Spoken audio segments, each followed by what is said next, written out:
What is an interval? In music, an interval is the distance between any two notes. They can be played both melodically, one after the other, and harmonically, both notes played together. Intervals are defined by both the number of scale degrees between the two notes and the quality of sound those two notes produce. Let's take C and G. First, we determine the size of the interval by counting the number of lines and spaces between the two notes. So counting C itself as 1, we go up from there, 2, 3, 4, and 5. So the interval between C and G is a fifth. But what kind of fifth? To figure that out, we need to know the number of whole steps, or tones,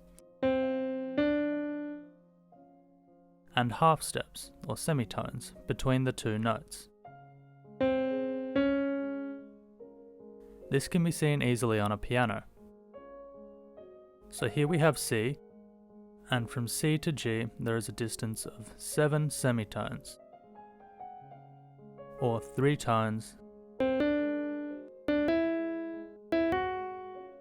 and 1 semitone, which gives us the sound qualities of a perfect fifth.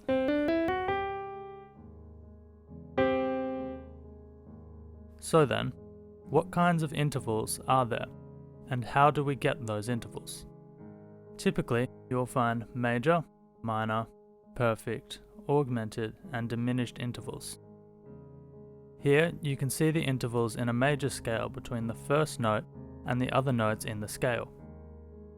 These intervals and their qualities can be changed by raising or lowering the notes by a semitone. A major interval, made smaller by lowering the top note or raising the bottom note, produces a minor interval.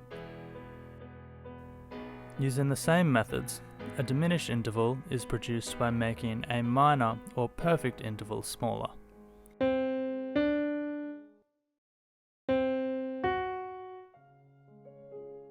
And finally, an augmented interval is produced by raising the top note or lowering the bottom note of a major or perfect interval by a semitone.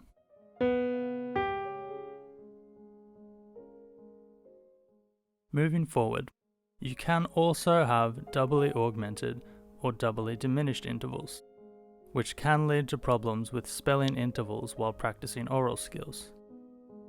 To remedy this, when going through our aural mastery course, if, for example, you answered a diminished fourth or a doubly augmented second, and the answer we provide is a major third, well, technically you would be right, as they all produce the same sound.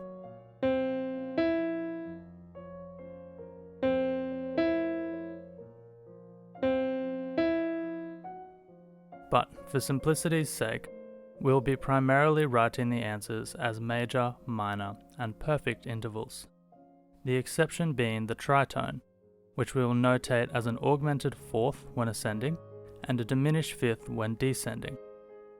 However, as we stated, both answers are technically correct. Other difficulties you may come across when working through these videos could be confusing one interval with its inversion. An inversion of an interval uses the same two notes but in a different arrangement. For example, if we have C and G again, a perfect fifth,